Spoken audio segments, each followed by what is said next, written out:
Hey, welcome to Project Recovery, a podcast about addiction. More importantly, it's about recovery, and it's brought to you by our friends at knowyourscript.org.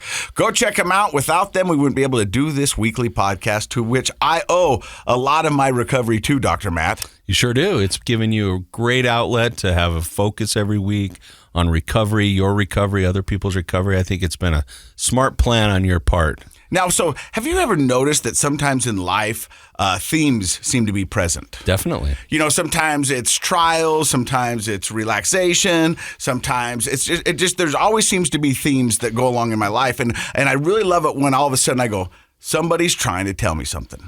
Right. So last week we had a guest on who sat down in that chair. Her name was Amy. I remember. And she said one of her projects while she was going to school to get her master's was her why. And so she had to write a page on what her why is. Yeah, I like that. And it was kind of why she was doing the program or why, meaning, purpose, all that. And I thought, hey, that's pretty interesting, and I've never really thought about what my why is. Mm-hmm. And then yesterday I was at a luncheon for the Women's Council of Realtors. Of course you were. Because it's part of my job. Yeah, I'm sure that's what it is. And they had a speaker. Uh-huh. And he was the 8-continent man. 8-continent man? Yeah. Not incontinent man. No, 8-continent man. All right. And this man had survived cancer. Uh-huh.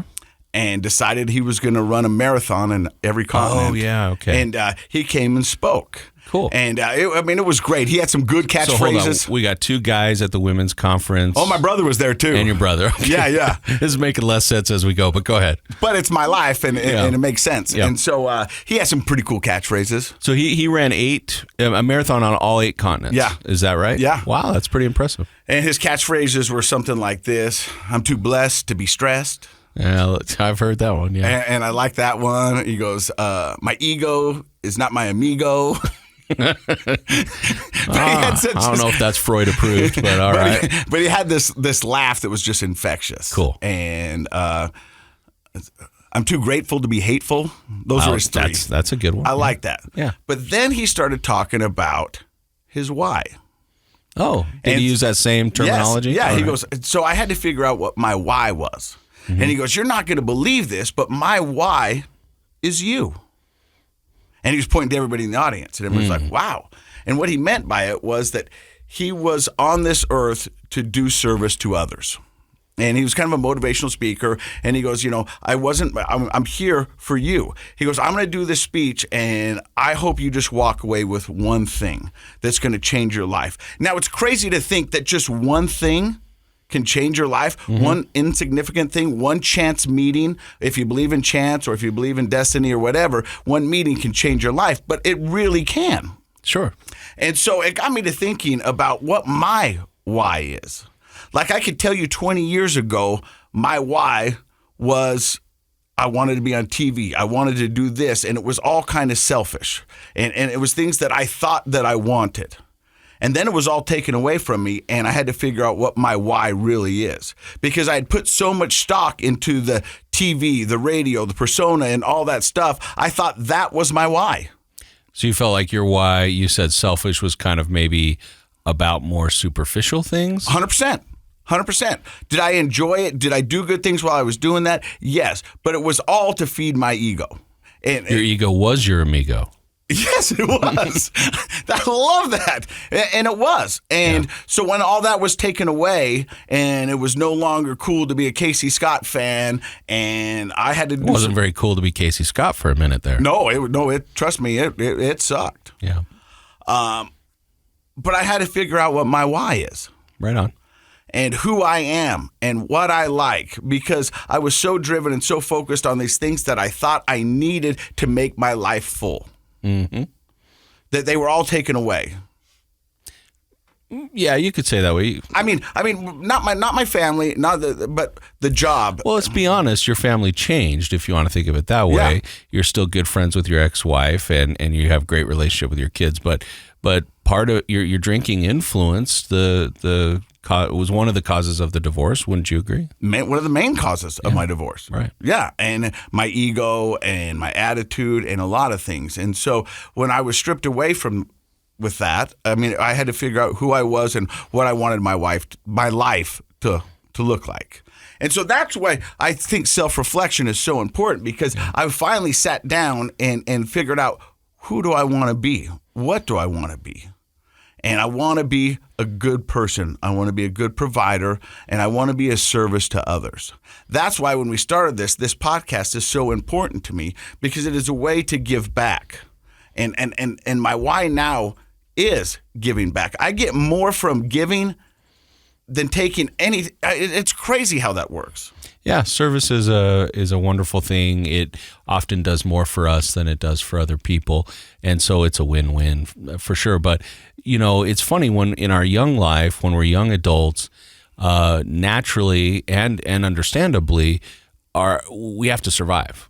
So we're focused on like, well, what am I gonna do to make money? What am I gonna do, to be a professional? What am I gonna do if I have a family to take care of?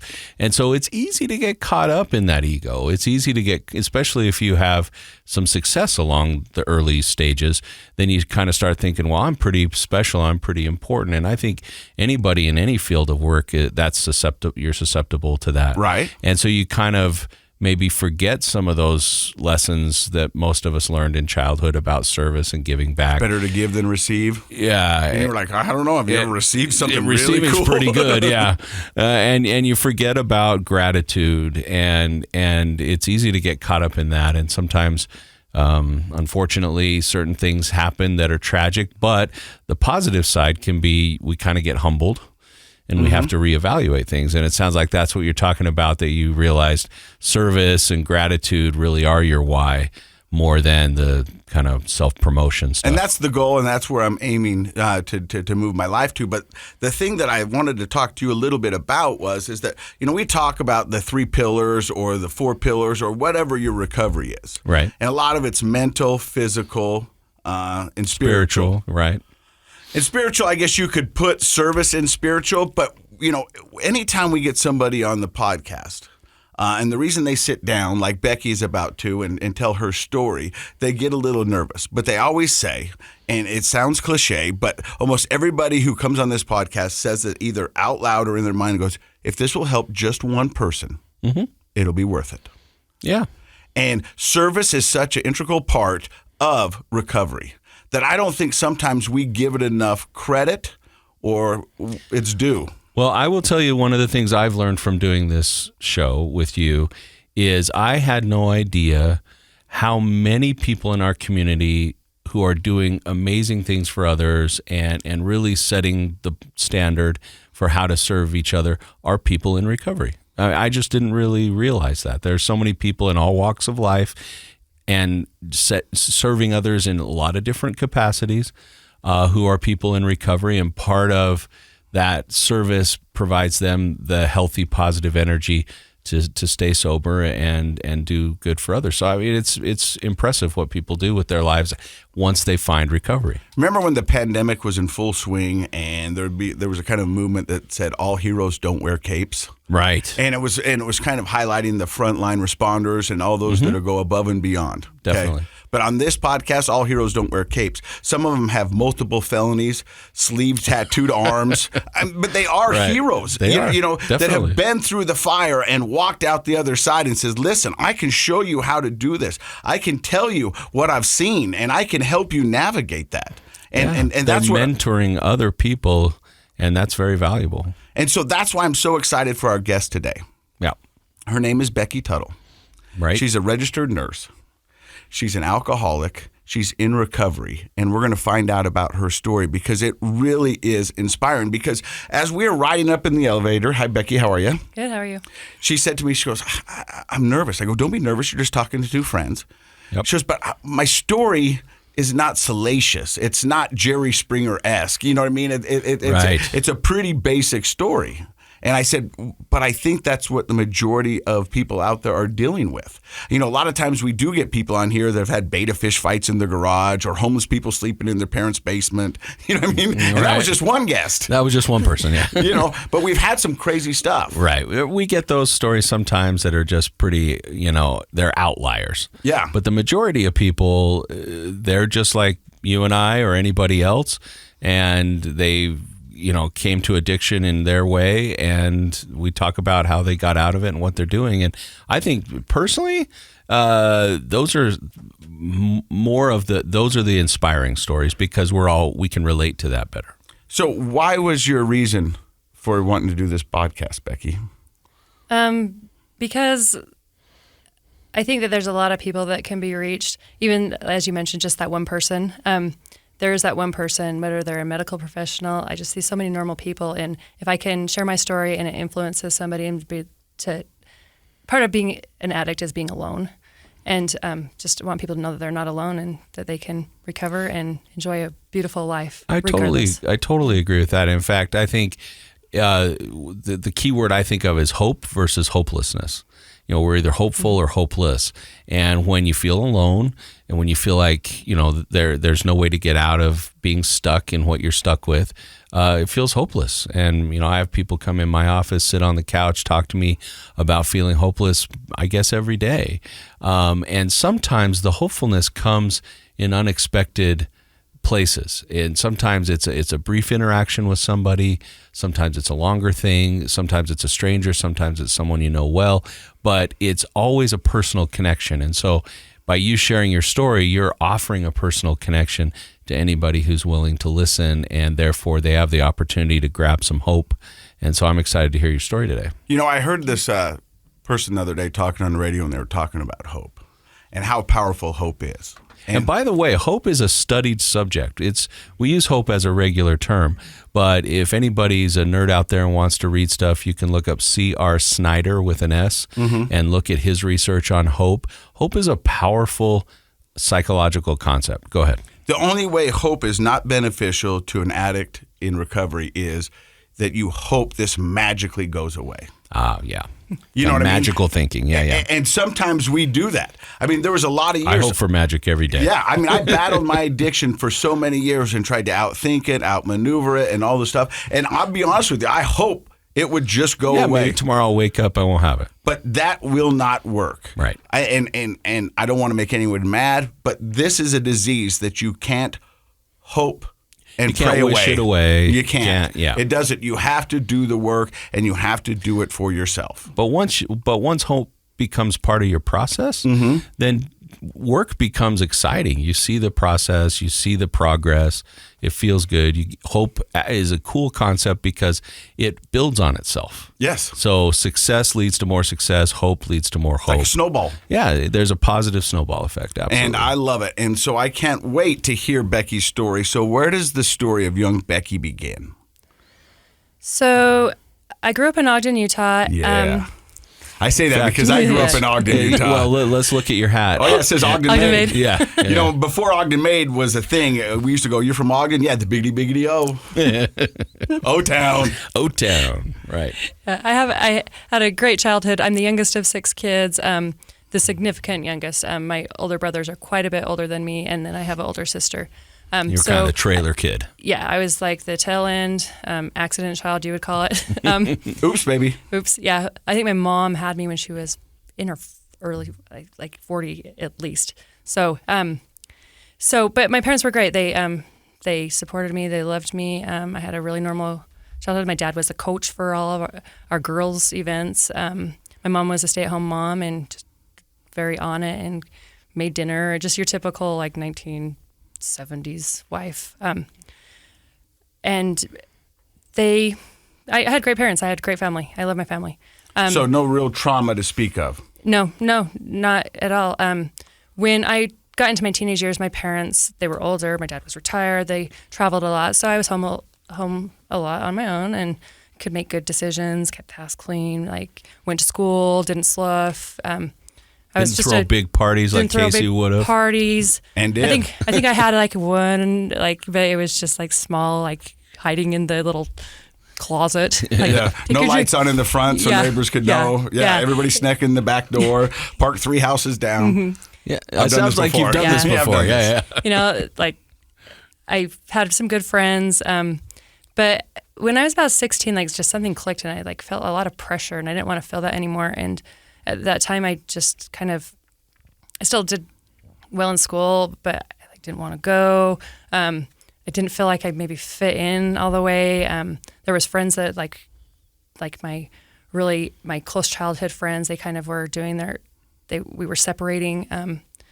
Now you use the word pressure, and it's a very good word for it. But what I'm hearing is anxiety. There's a strong family history of anxiety. I'll tell you that right now. but yeah, back then, in the mid '80s, anxiety wasn't often talked about. No, in fact, I think it still isn't talked about enough in families. But yeah, did you feel like your family talked about those things, or? Oh no, everything was fine. We didn't talk about a lot of problems. Usually parents did stuff like, well, they're getting good grades. And so everything's okay. She does her chores, and she's not causing me any trouble, so she must be fine. Hasn't pierced her belly button yet. Yeah, I don't feel like I had like really deep conversations with my mom. She was my mom, but it wasn't like one of those really close knit relationships where I could tell her all my problems with boyfriends and friends. It was just.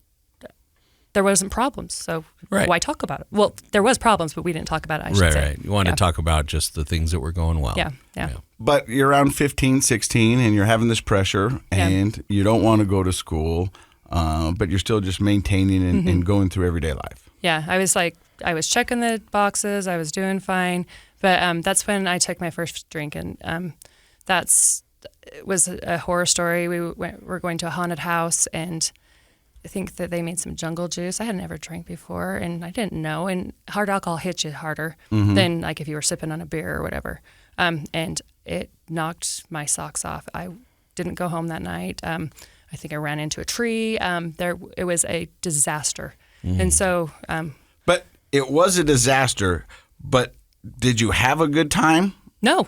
Because sometimes we'll hear that because most people, the average person will go, it was a disaster, I'm not doing that again. Well, but you wouldn't be here if you didn't do it again. How about this? Was it a relief to some of your anxiety, or did it make it worse? Yeah, it probably was just like a way to like say like I don't have to be perfect. I can go screw up, and the pressure was released a little bit that I didn't have this like path to walk where I couldn't step off of it. Sounds like you felt like a lot of shoulds, like you should do certain things at that point. You're supposed to be a certain way, a lot of responsibilities. Is that kind of the pressure part of that? Were you an active member in the church? Yeah.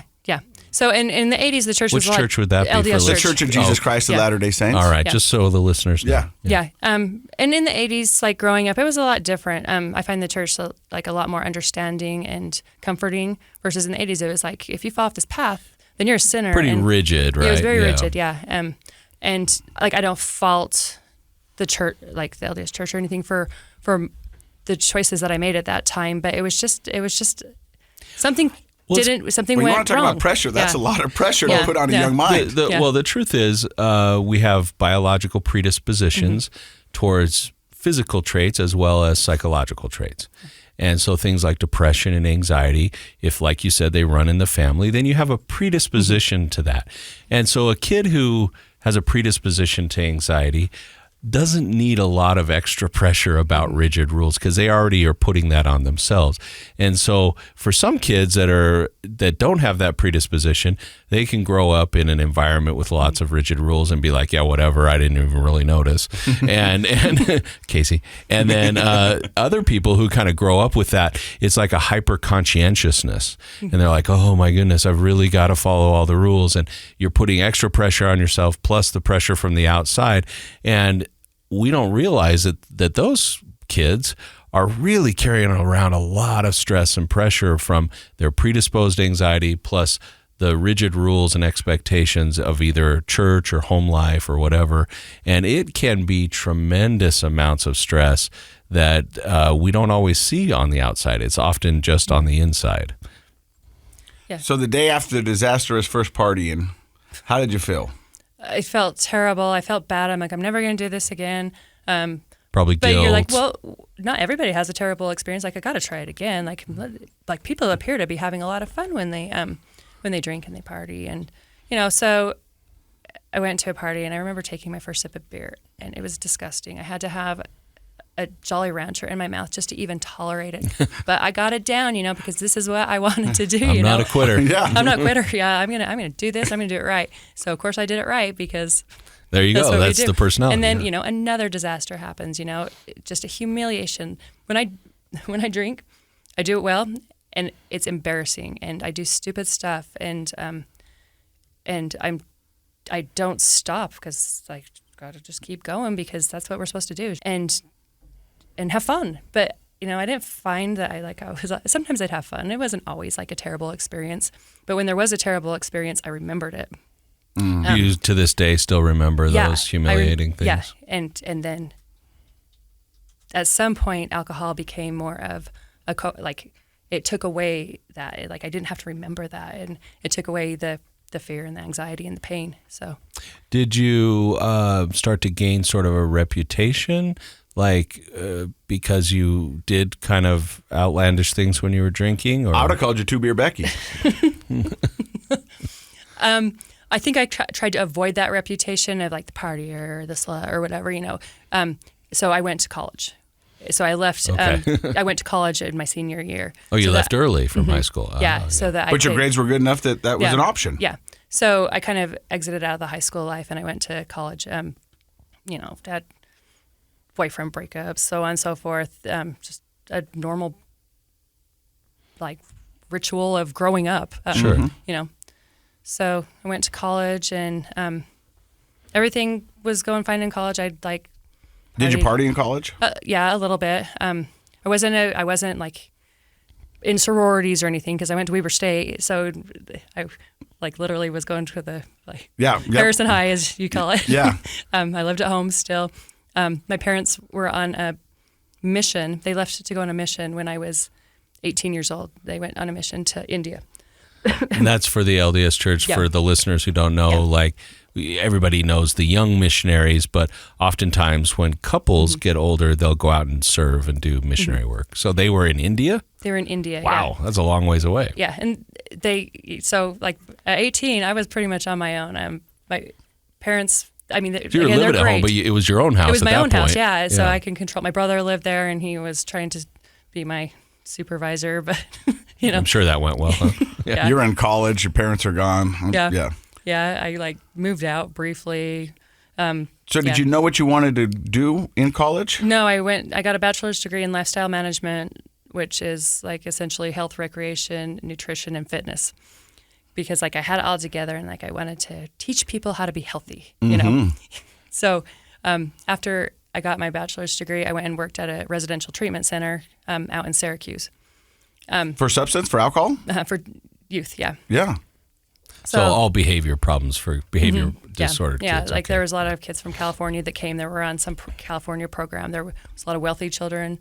Excuse me. Which happens a lot in Utah because different states legislate residential treatment differently. And in the state of Utah, because of our legislation, we can have residential programs that go up to age 18. And so a lot of kids from out of state come still to this day to Utah. Yeah. Yes, so that was a job. I was called a house parent, and so I'd stay there I'd sleep there, and I worked 3 days in a row. When I was in college, I was a residential treatment parent at age 22. I had a house, and they would have troubled kids come live with me. I mean, I think it all worked out fine, but what a bad idea is that? Like they were calling me a residential treatment parent, and I was still more concerned with my skateboard than I was with, what this kid was doing. I just would drop him off at his school every day and feed him, Eggo waffles in the morning. I don't know. It's crazy. But yeah, those are kind of funny jobs that we have when we're younger. So you're working at the treatment center. Yeah, and I'm also dating my husband at this time. So dating my husband at the treatment center. My parents are home from a mission. I'm still living at home, but I'm starting to live in the adult world. Still drinking, but I would call it controlled, whatever you want to call it. But your parents, who are very active in the LDS Church, returned missionaries now as parents, so they're really active. Were they aware that you drank? No. Okay.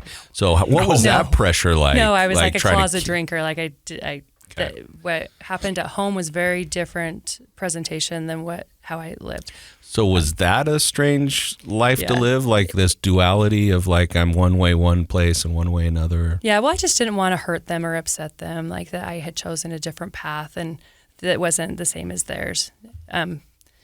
So, yeah, I guess it was awkward, but I kept it very distant, like where I think that they probably didn't know, or if they did, they didn't say anything. What about like your siblings or even your husband at the time? Oh, my your husband, boyfriend? yeah, because we would go out and drink together. Yeah. Okay, all right. Yeah. So,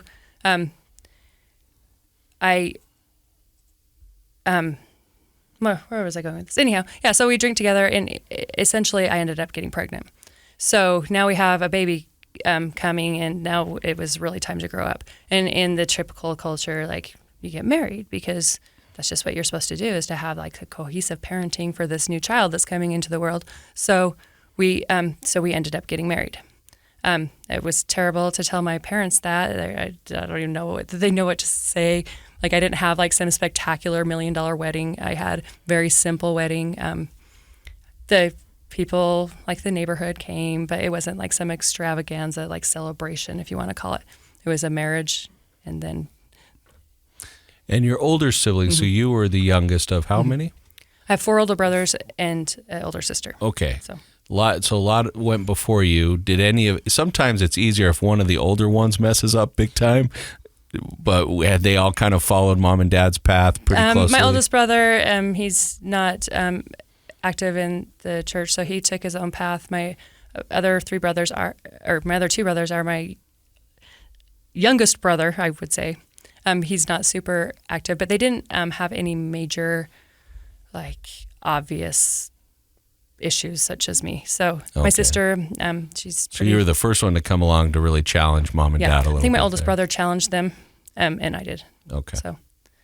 So you got married, and do you start living right, or do you keep drinking? No, so I get married. I have my oldest daughter, best thing that ever happened to me. So that was the time to kind of clean up a little bit. So at that time, I was able to stop drinking. Like when I was pregnant, I didn't drink.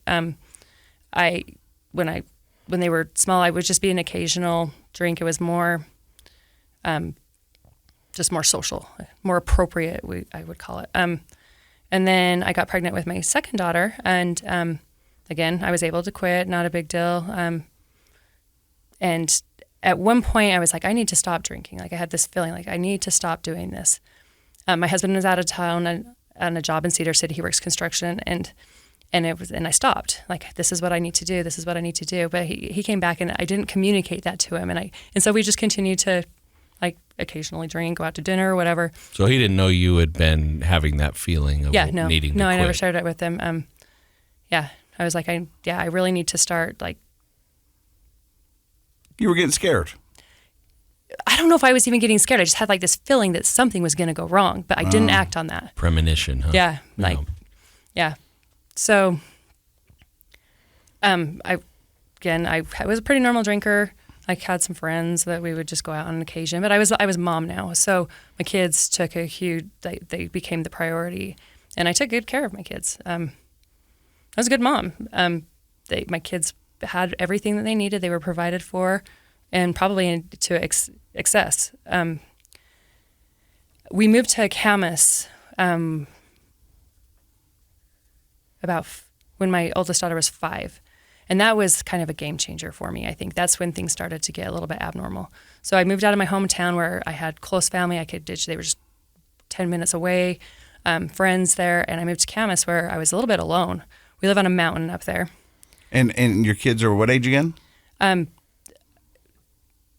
My daughter started kindergarten. My youngest daughter started kindergarten there, and my oldest started first or second grade. Okay. Yeah. And what was the reason because for the people that don't know, Ogden is a city, and then Camas is on the other side of the mountain, and it's pretty rural, especially probably, it's growing a little, but it's pretty rural, lots of farms, lots of space between houses.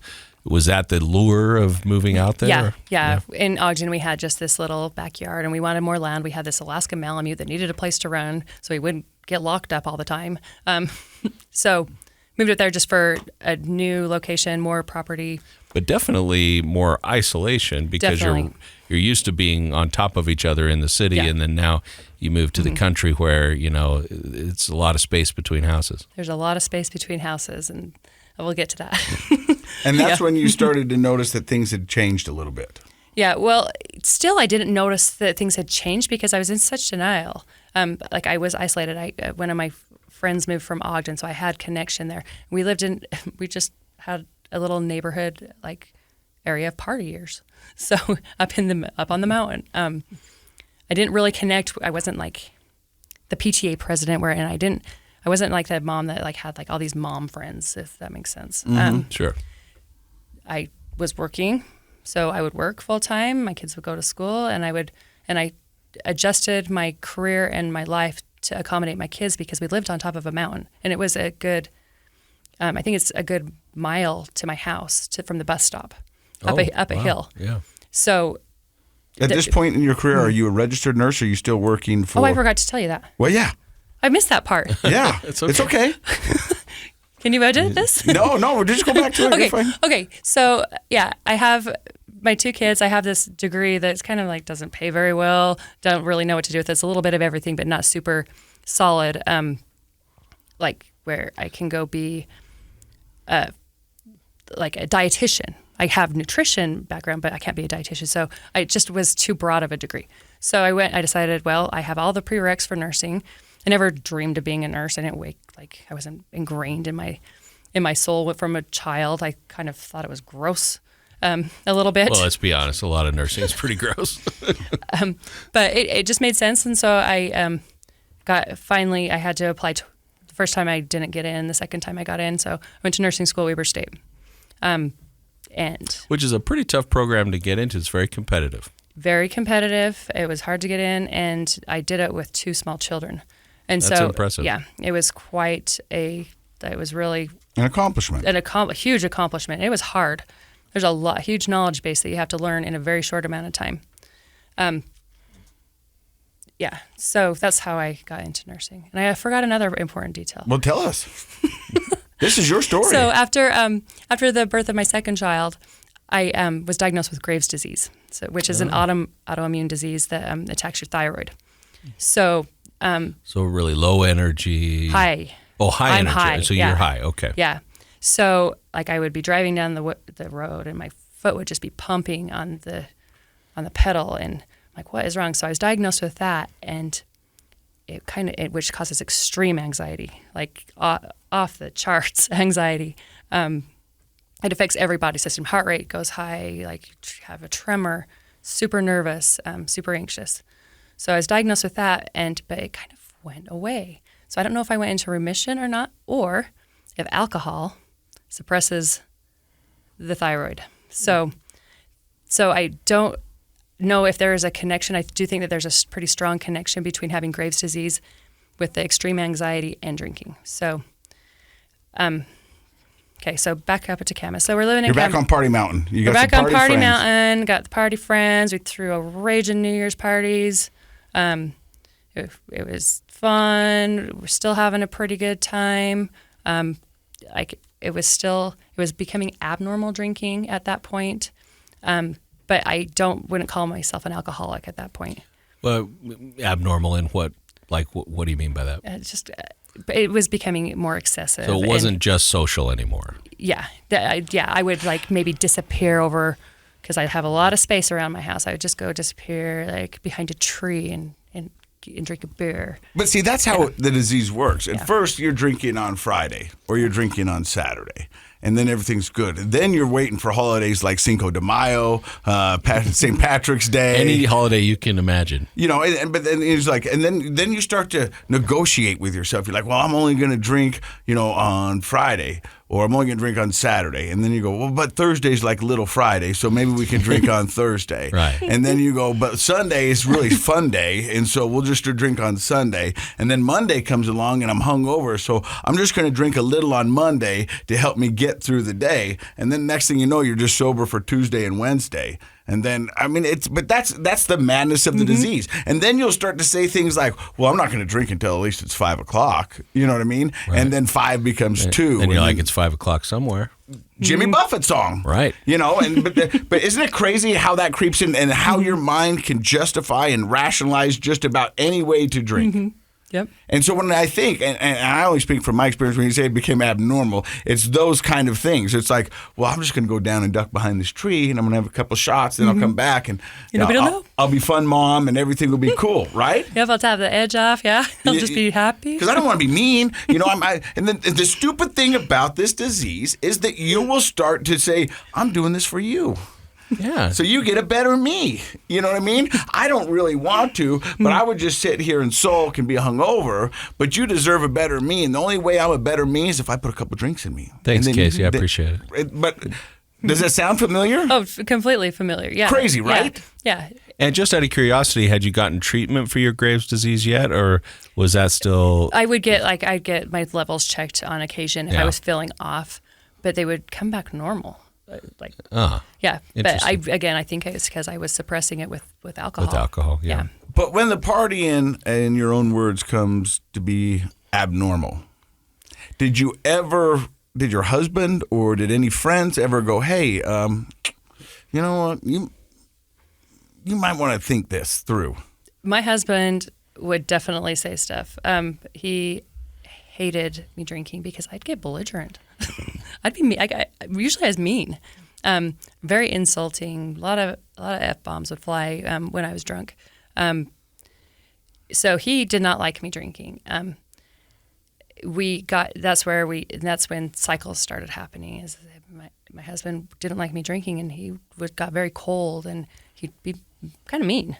And so I would drink to cope with that, and then I'd be drinking, and then he'd be like. So you're both playing off each other in a negative way, yeah, right? It was very kind of bad influence on each other that way. Yeah, it was pretty hostile. What was his drinking like? Just out of curiosity. He's a normal drinker. So he wasn't doing that. He'll have an occasional beer with dinner, but he doesn't need to have the drink. So he was able to stay just, parties only, weekends only, that kind of stuff. Yeah. And then did he drink to excess? Was he somebody who got really drunk? No. He would drink on occasion. He'd drink to excess, but he doesn't have a problem with alcohol like I do. And so you guys were feeding off each other. Definitely feeding off each other. Life was getting a little difficult. That I got my first DUI in 2016, and that is when things really started going downhill. When you get your first DUI, you need to go have an assessment done. You need to maybe have some treatment. But so I'm a nurse, and I know how to talk about assessments. I do. Sure. I complete assessments, and so I didn't think I had a problem at that time, and so I passed my assessment. Move on my merry way. But can I ask about the first DUI? Was it just sort of a normal situation? You got pulled over, had to walk the line. I mean, sometimes people are curious how a person gets identified as driving drunk. I was coming up. So all my DUIs, by the way, are in the same spot. So I was driving. I think I was just driving around, blowing off steam, and I dropped my phone, and so I slowed down. And so the officer saw abnormal driving, and then he pulled me over, and I couldn't pass the test. Okay. Was it a breathalyzer, walk the line? The walk the line, I couldn't pass that, and then the breathalyzer, I can't remember what I blew. But the first DUI, and I can speak on the behalf of DUIs. The first DUI, and the system is set up for a person who gets one. Like she said, it's pretty easy to convince yourself that this is a one-time thing. Most alcoholics would be thinking I can't believe I finally got caught. But if you know how to do the test and you do that, you lose your license for 3 months and you're back on the roads. Okay. Right? Yeah. Or in my situation, the officer didn't show up to the driver's license hearing, and so I'd never lost my license. And I was able to pass the therapy portion when I had my meeting with a counselor. And I think that the folks in the medical professional you kind of know how to talk the talk a little bit, right? Yeah, for sure. Yeah. So you said that's when it started to get a little unraveled. Yeah. So I have a DUI. And then the situation got pretty hostile at home. Still raising my kids, running them here and there, driving hundreds, thousands of miles up and down the road in Camas to get to ball games, to get to their events. I'm a good mom, supportive. My life literally revolved around my kids while my marriage was unraveling. Excuse me. So at this point, I had a lot of shame. Like, that's embarrassing to get a DUI. I'm a nurse. Like, I'm all for advocate for health. Like, I teach people about, I teach them to better get their health under control and how to cure disease and so on and so forth. And it was embarrassing and I was humiliated and I carried a lot of shame. So I also, to go back to my nursing career, I've detoxed a lot of alcoholics. And that gave me like a perception of alcohol like that I can compare to. Like, well, I'm not in the hospital detoxing. I'm not belligerent. I don't need lorazepam. I'm not seizing. Therefore, I don't have a problem. Had a lot of... Because you saw that extreme. I saw the extreme. Like, nothing is quite more extreme when it comes to alcohol than seeing somebody detox, I'm sure. Yeah. Miserable. Yeah. Yeah. I saw he was detoxing and he was throwing punches. He had to get restrained. He was so just one particular patient. I still remember his name. I don't remember a lot of patients' names, but I remember him. So, or I see people dying from liver failure because they drank them. They killed their liver from alcohol. I'm like, so my perception of alcohol is like, why can't you just stop? Like, why would one person do this to themselves? But I didn't understand that they couldn't at that time. Yeah. So I had this preconceived idea about alcoholics and I wasn't one of them. Yeah, but you were. But I was. Yeah, but isn't that interesting that like you're a nurse, you're a medical professional with all that medical health training, you're working with people in lots of different ways, including detox, and yet you were as susceptible as anybody else to that stereotype that you could just stop. You know, what's wrong with these people? Why can't they just be tougher about it? Isn't that interesting, right? Like that's such a pervasive problem in our culture that even somebody in the medical, and I can say I know people in mental health that have the same, prejudiced ideas about things for whatever reason. And in your case, it might have been sort of self-serving, right? Because it was a defense mechanism to kind of, that's not me. So if I can sort of vilify this person, then I can't identify with them, and then if I don't identify with them, then I can't be considering myself an alcoholic or having a problem with alcohol. So there may have been some kind of unconscious mental, gymnastics going on there. But it's interesting that is, man, what a powerful issue that we have to deal with in our culture. Most addicts will walk into the room, and I've sat in process groups with people and go, well, you don't understand. I'm different. Yeah. You know what I mean? I'm not like you guys. We are all the same. I'm different. And that's why I went, well, but you were. But so you're walking around, you're driving your kids, you say you just feel a ton of shame. And I know that shame all too well.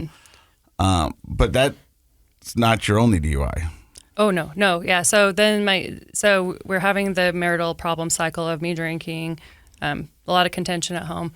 And so at this point now, I deserve to drink because you're being mean. So I'm going to drive down that road where nobody can see me and I'm going to drink. So that became very normal. My husband would call me, where are you at? Nowhere. What are you doing? Nothing. Like over and over again. I was literally right down the road. Like I live there's a lot of land, a lot of area, a lot of places for me to disappear to. So that became normal. And then at this point, like he's telling me I have a drinking problem. I'm kind of recognizing that I have one, but now I don't know what to do with it because I have a position of trust as a nurse. I can't get sick because if I do, then I'm not trustworthy and I can't practice. And so I didn't know how to get help. I know all my resources. I know AA. I know treatment centers. FMLAs. Yeah. I can take FMLA, but I didn't know how to say I need to get help and take FMLA without shooting myself in the foot and creating a big red flag around yourself, being identified as an alcoholic who is a risky person and a scary person. But the fact of the matter is I performed really well at my job. I was a great nurse. I was a great mom, but I was successful and I was doing a good job, but I was suffering at this point. That compensation, the ability to compensate, tricks ourselves into thinking, well, I'm okay because, and then in some unrelated area of life, oh, I'm killing it over here, so I can't have a problem over here. Well, that doesn't make any logical sense. It's just, self-delusion, but that's what happens in the process of addiction is we delude ourselves and we start to justify it. And it's like, well, I'm doing great at work. I'm doing great with the kids. So I don't know why I have a problem. And if I'm not doing great in the marriage, well, maybe that's your fault. Yeah. And I'm doing okay everywhere else. So yeah, I get that. And I think that's I bet you there's somebody listening right now that might go, oh, shoot, that sounds like me. That was me. Yeah. I mean, down to the thing where I sat down with KSL and they said, hey, had you told us you had a problem, you'd still be working here. And it's scary to do that. Yeah, and that's what you were saying, right? How do I come up and tell you that I'm broken and then not I'll be honest, the culture of that is better. Yeah, no, it's just changing. But that's a post hoc analysis by KSL. Oh, yeah. I don't know what would have happened if you'd have gone in ahead of time. I'd like to trust them. I'd like to think that they would have. I do trust them. I do think they would have. Okay, but I want people to listen that it's like that. I empathize, especially in the medical field, that's a hard thing to do, to walk in and say, I'm having an addiction problem. That's why I think it's so brave of Becky to come on this podcast. I've been reached out to emergency room doctors, airline pilots, truck drivers, all who have said, I don't know how to have this conversation and not threaten my livelihood. Yep. And to that I say, you're threatening your livelihood already. Well, yeah, you're just, and then that's where it goes back to the beginning of this podcast where you hope that this is going to go away. Right. So I think that we have laws in place now that to some degree protect people. You can't fire someone for alcoholism and those kinds of things, having addictions. And most places, I think the culture's changing where most places do want to give you a chance and maybe help you, but I don't know. It's still I empathize with people that are in that position. So you're drinking down at the end of the road. You're fighting with your husband. You're recognizing that you might have a problem with alcohol, but you're in a dilemma because you don't know what you can do without jeopardizing your job and your livelihood. That is exactly what happened. I went and I talked to a church leader about hey, I'm having really trouble. There was a serious family conflict going on. And it was recommended that I go try this AA group. So I go to this AA Alcoholic Anonymous group. It was church sponsored. And I was very uncomfortable being there. And these people were great. It was ran by somebody that this was their calling. I don't know if they had a substance use disorder. So I felt like they didn't relate. And I bailed on that because that just didn't work out, and I just didn't know what to do. I was at this point suffering. I was miserable. I was angry. Oh, I had rage that was just terrible. I was able to go to work. Oh, and I was cycling. Now I had my drink, my hangover day, where I could still work. I drink at night. Sorry, I drink at night. I'd have my hangover day. Where I would work, I'd go to work, and then on that third day, I couldn't wait to get home from work so that I could drink because now my brain isn't functioning correctly. It was becoming that I had to have that to function. And I noticed it, but I still didn't know what to do. What were some of the symptoms you were struggling with? You said your brain wasn't functioning, but what symptoms did you notice? Just I had a huge urge to drink. I was very anxious.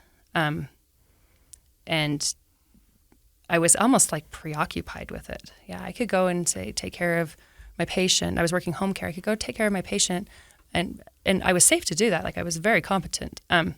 But I always had that in the back of my mind, when is this day going to be over? I need to go drink. As soon as you're not focused on a problem for the patient, then your brain drifts off to, when am I going to be able to drink? I wish I could drink, that kind of stuff. Were you struggling with physical symptoms at all, in the morning, feeling shaky, or having a hard time staying asleep at night, or? I would be up all night. Mm-hmm. Yeah, I definitely had trouble going to sleep. So I'd fall asleep at 2 a.m. So I was sleep deprived. But I mean, that's part of the alcohol withdrawal portion is that you don't sleep. Right. And so that would, so I would be tired, but I still was a little bit functional. So you're trying some sort of rehabs. You tried the 12-step program that the church provides. You're going through that. Home life is a wreck. You're managing your job and your kids and everything, but you're looking forward to the days you can drink. Yeah. Where does it take a turn? So it took the really drastic turn is when I think I had another argument with my husband, and I left the house to get away, and I was drinking, and I needed to just leave, and I needed more alcohol. And so I was driving to go to the gas station to get more alcohol. No, wait, I got to reverse. We're having a lot of problems, and I disappear, and I drive up into the mountains, and I'm drinking, and I made a wrong turn and took my car off of a cliff and hit a tree. Yeah, that's a pretty big... Whoa. Yeah. So did I make a wrong turn to go off that cliff to hit a tree, or did I drive off to hit the tree? I'm pretty sure I drove off to hit the tree. Is my hindsight. I was drunk, but I was so desperate to have like some peace and some help that that was like my only solution is to like hopefully end my life. It didn't work out that way. The tree saved my life. I was in complete denial still that like I didn't know what to do. Do I have a problem? How am I going to get help? How am I going to get myself out of this ditch that I'm in where I feel like I'm getting literal and dirt figurative. shoveled on top of me, and I'm trying to crawl out, and the dirt keeps on falling on me, and I didn't know how to get out at that point. And so it was probably just to like disappear, be gone. So I got my car pulled out. It was totaled. I bought a new car. Still carrying on, working as if like nothing ever happened. Just like, oops, there was an accident there. So your cry for help went unanswered. Yeah, it was just, I don't know if it was unanswered or if I didn't express it correctly. It was just like, oh, Becky, don't drink and drive off a cliff. like duh. Like, yeah. And it sounds like there was a certain amount of, repression of having insight about, wow, that was desperate. Wow, that was reckless. I was feeling suicidal, and I need some help. It's once you sobered up, it sounds like you sort of shoved that back down. Yeah. I knew I was a train wreck, but I just didn't know what to do. It was just terrible. So I buy a new car. It's not registered, and I get in an argument with my husband. I get in my unregistered car because it was bought from a dealership where I had to have the police look at the car and run a background on the car to make sure it wasn't stolen. So I went to go get the title and get it registered, and they told me that. So I'm driving down the road with my unregistered car and have my brights on at a stoplight or a stop sign. Go through the stop sign, and a cop car flips around, and he turns on his lights, and I'm like, what on earth? Like, I haven't even done anything. I didn't know I was drunk. Like, at this point, I have such a high tolerance that I didn't feel drunk. I didn't know I was drunk. Apparently, I was. So it took me a while to pull over, which was a sign that I'm intoxicated and trying to hide something. When in reality, I just didn't want to get pulled over in front of somebody's house. Okay. Yeah. So that was a sign of that. And then I don't know if he pulled my background and that I have a history of DUI, and I had my dog in the car. My dog's barking, about ready to eat the officer. And anyhow, gets me out of the car. I can't pass the test. He says I have nystagmus. My eyes are shaking. And this is where kind of like I question this pullover. I'm not denying that like I had drank, but I still question it a little bit. But regardless, there's my second DUI. At that point, there's an option. I'm going to treatment. So, and I have to leave my house. So I leave my house and move up in with my sister, and I'm sleeping on her couch in the basement. So I'm kind of couch hopping and like don't know what's going to happen at home. Oh, I got fired, obviously. The second after I got done with I got out of jail, got home, I called my coworker and I said, hey, I just got a DUI. Like, I don't know what to do. Like, I haven't been convicted of anything. Anyhow, she's like, I think that you need to report it. So I reported it. They went through corporate headquarters, and they're like, no, she's got to go because I had a potential DUI. So I lost my job. This was in December, right around Christmas. Of course, that's when that happens. So I lost my job, and I moved in with my sister, and it was really good to me. And I'm going to treatment, and I'm struggling in treatment. Like I want to get better, and I wanted it now. And I would relapse, and I would beat the crap out of myself, like for relapse. Like, and this is like an IOP. Mm-hmm. It's an IOP, yeah. So I'm going to that 5 nights a week. Met some great people in this IOP, people that struggle, some that have recovered and are still there just for support, and some people that are really struggling. And I'm still in denial, believe it or not. Like, I can't believe that this is happening. Like, do I really need this IOP? I'm like, oh yes, I needed that IOP. What I really needed was to go to inpatient. Because while I was in the IOP, I still had like a lot of distractions. I couldn't focus on myself. I had my husband that was like, you probably should get a job. And my kids are old, they're adults now. So I'm a brand new empty nester. And I've lost my job. Like, I had all these like money pressure. Like, I didn't know what to do. So I couldn't focus on my recovery, or I didn't want to. I'm not sure. I wanted to. No, I wanted to get better. So I'm in the IOP, I'm relapsing.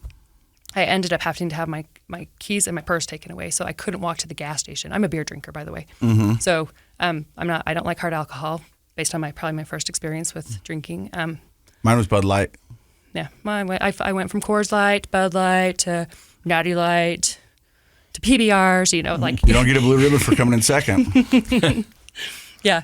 So like my drug of choice was at every gas station and every grocery store. So it was always in my face. Oh, you and Casey relate to that. Yeah. Yeah. So they take your keys and your purse away. Yeah. So you can't walk to the gas station. So I can't walk to the gas station to go buy any alcohol, because I'd go buy a tall one or something. I'd just like go on a walk, you know. Yeah. Go get a 24-ouncer. Yeah. And just because I'm anxious, because I'm detoxing. I'm anxious. I'm not sleeping.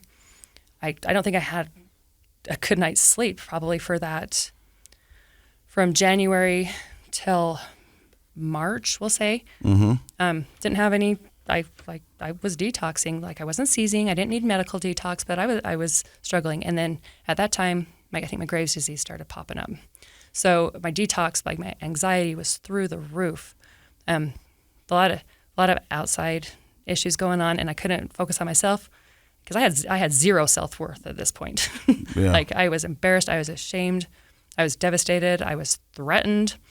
So as a nurse, I have a nursing license, which is managed by Doppel. And so I have Doppel calling me saying, what's going on? You can't be practicing. So I think I'm going to lose my nursing license. I'm terrified. I have to go face my second DUI charge in court, and then COVID hit. And so then we go into a lockdown, and there's not like resources. Like, I know there's AA meetings, but I couldn't go to the AA meetings because they're not in person now. I didn't know how to get a hold of anybody. I didn't know how to treat my disease, right. Which is shocking because that's what I know. Yeah. But my brain was so off at that point that I couldn't make decisions, and I couldn't find resources that would help me because I couldn't think. Well, and to be fair, I mean, that all is true, of course, part of the disease. But to be fair, when COVID hit, it turned the medical community upside down in trying to figure out, like, how do we still work with people? And, you know, for a period of time, I would say at least 6 months, programs that had all traditionally been in person were no longer available. And it took a while for the recovery community and mental health and a lot of things to start to utilize those things. So I'm sure that was an added issue beyond the disease that you were dealing with. Yeah, I was struggling for sure. And then COVID hit, and I decided to go home. I'm like, well, I can't just stay here, sitting here. I need to at least go home and work on my house because my house is in a disastrous remodel. So I went home, and the second I left, past Morgan, and we're a bad influence on people. I relapsed. Morgan. You relapsed. I relapsed, and I didn't know what to do because I'm heading home. My husband's gonna be pissed off at me. He's like, "You're in treatment." I'm like, "What are you doing?" Like I was, and I went and I hopped on my IOP meeting because it went to Zoom, and like I'm relapsing while I'm in the Zoom IOP meeting, and they called me and they're like, my sister called me, my therapist called me, and nobody could walk me off that cliff. Like it was like it was like where your serotonin comes back and you take that drink, and it hit me like freaking a ton of bricks. And I got drunk really fast, and I like pulled over. I'm like, there's something wrong. Something is wrong. So I pull over. At least I have the common sense to pull over. So I pull over, and I'm like, either I'm going to go to jail or I'm going to die because I'm not safe. And so I sat there, and my sister and my brother-in-law pulled up. They're like knocking on my door. They came from Ogden to find me. Like I wasn't answering my phone. And my brother-in-law knocks on my door, and they're ready to take me, and I would have gone to inpatient at that point if I could get in with COVID. Right. Yeah. Right. But a police officer pulled up at the same time. So this is literally 3 months after my second DUI, and I got arrested again for my third. Part of this, so I have Doppel on my butt. I am detoxing. I'm failing because I wanted it now. I wanted to be sober because I'm not patient. Yeah.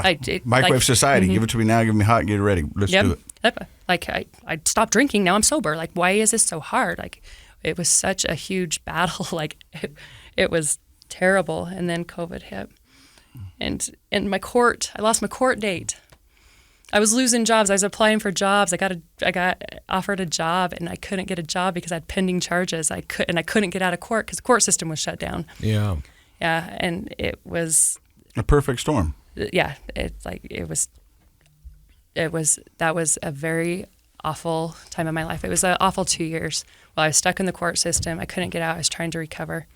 Then COVID's happening, and you're seeing people die in New York City and New Jersey. And it's all over the news. And they're looking for nurses. And I can't find a job because I can't pass a background check. And I have pending charges, but they waived background checks. So, because they needed nurses, and they needed them now. Yep. Yeah. So I flew off, and I worked in New Jersey. I worked directly across from Manhattan. You could see Manhattan from the Hudson. So I was living in a hotel in New York City, taking the bus. I was working the COVID shifts. It was something that was unbelievably hard. Are you still drinking at the time? I'm going to my IOP meetings at night.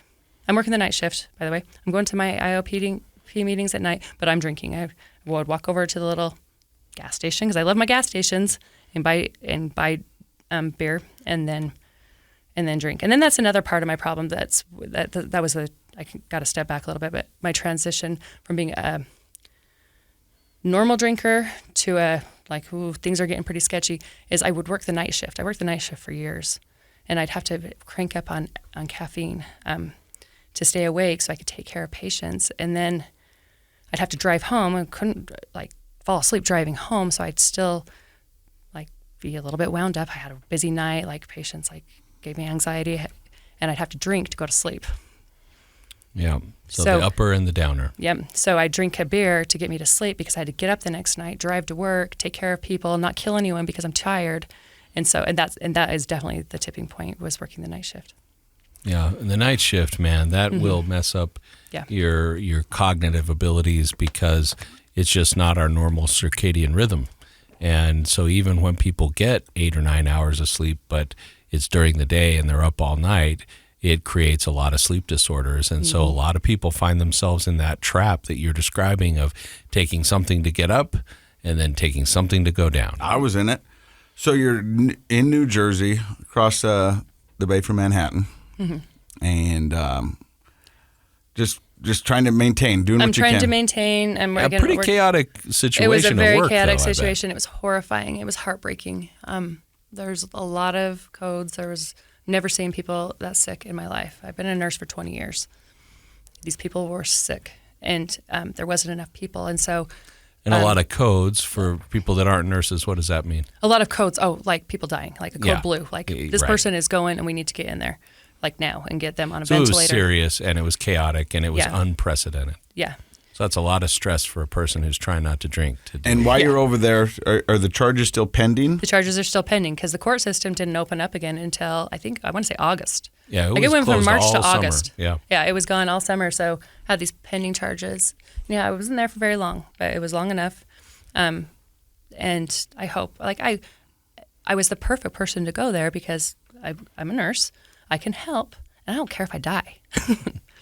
So, I wasn't scared of COVID because it didn't matter. If I got it, then you're feeling self-destructive. Yeah, then I can disappear from Utah. I don't have to deal with my charges, and I can just go. I also wanted life had a different plan for you. I also wanted to run away, so that was a good place to run away. And it, although it was chaotic, and although I was still drinking and going to my IOP, that was a game-changing moment for me because then I could be on my own. And I learned that I can be on my own. I don't have to have all of these extrinsic factors that give me self-worth, like my husband, like my kids. Because I'm an empty nester. My kids love me, but they don't need me. They're doing their own thing, yeah. Yeah, they don't need me anymore. I still had my job. I was still able to work, I should say. I was still able to help people. And then I came home. And the story continues. Come home to a couple charges. Came home to a couple charges, and I was pretty obstinate about it. I wanted to fight them, and had I fought them, I'd probably be in prison right now. So I took a plea deal with the charges. I had one heck of a lawyers are not created equal. I learned that.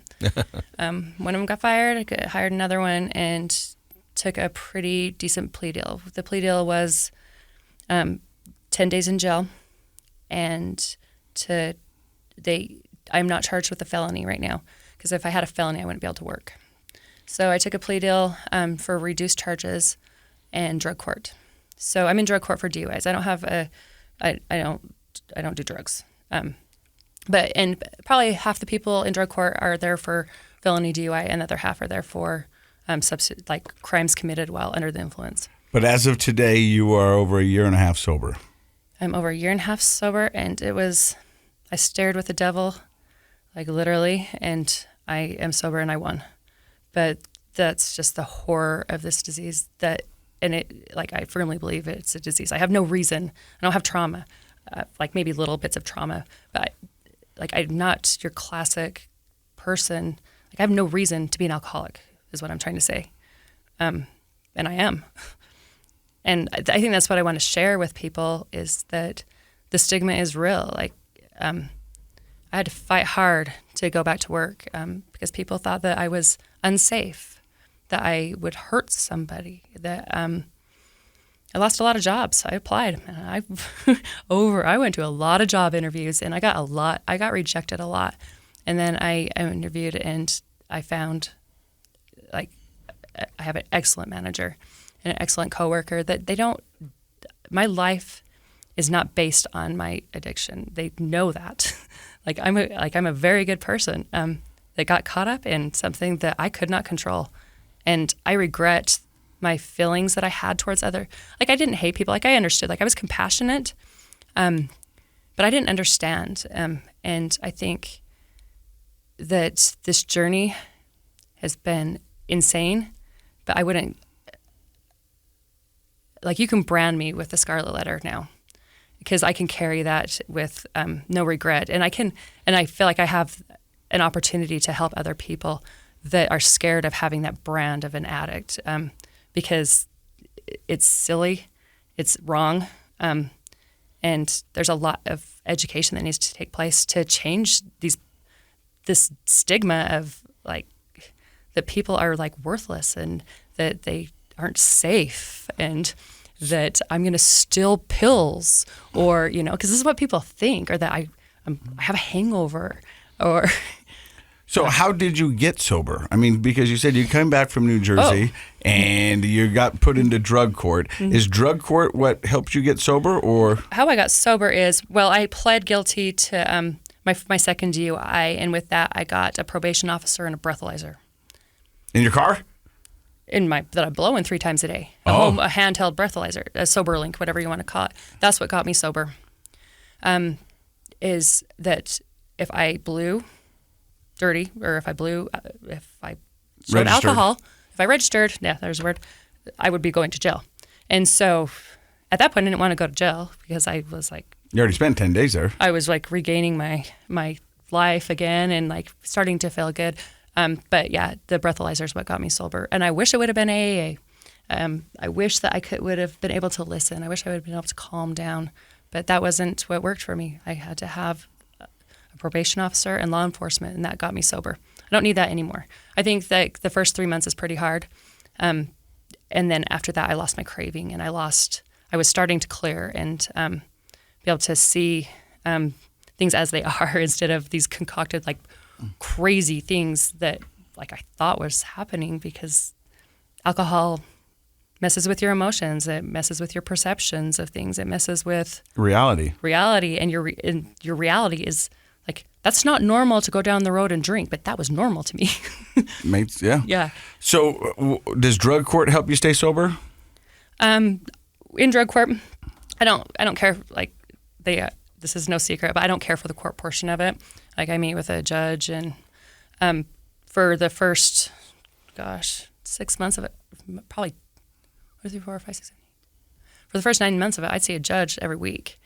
I didn't like that. It felt like very punitive, and I didn't like that part about it. But I still don't.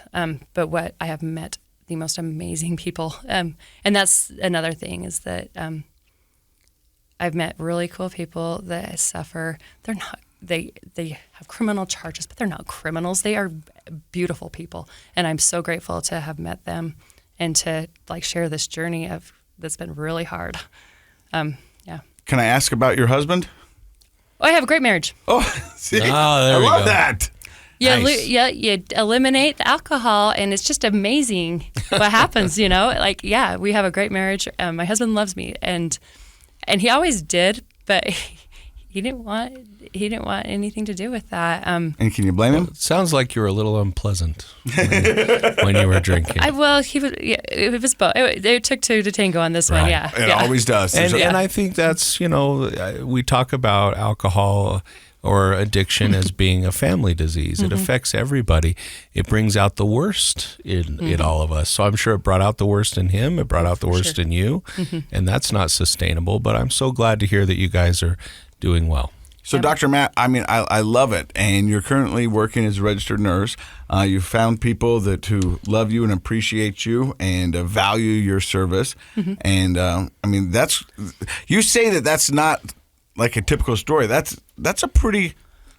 I think that there's a lot of detail there. Yeah. There's a little bit more to it, though. I forgot to tell you. So, with my nursing license, I'm followed by UPHP. It's Utah Professional Health Program.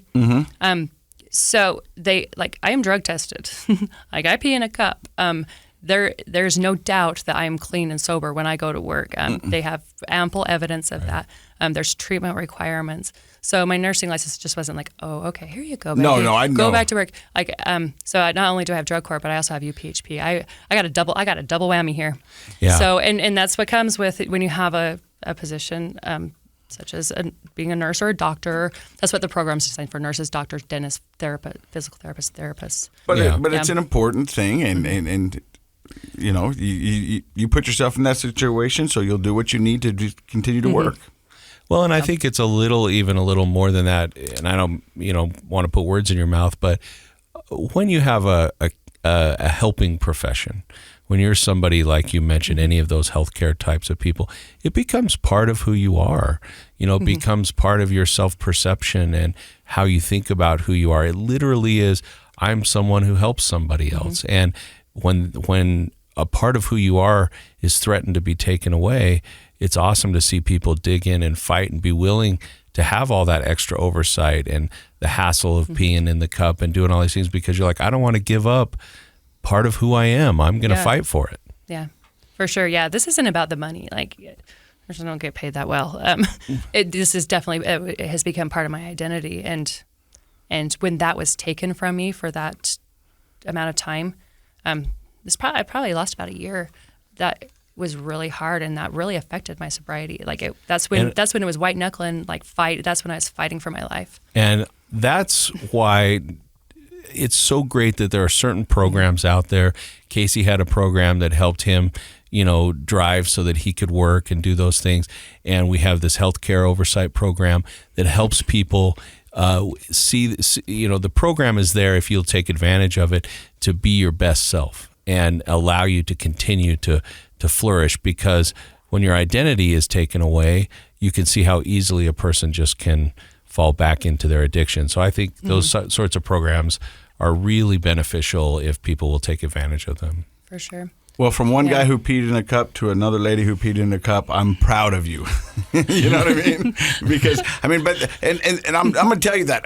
I joke about that, but that is not a fun experience. And you know what I mean? No, it's humiliating. It's humiliating, and you go there and there's got to be a guy in the room. Well, your power and control over your life's taken away. But you lost it. So, you have to go, this is what I need to do to get my life back, then this is what I'm going to do. And I think that's very apropos of what recovery is about. You need to do what you need to do to get your life back. And you just have to do the work. It's not something that you can just hope goes away. Right. You can hope for a better life, and I can tell you this, there is a better life at the end of it.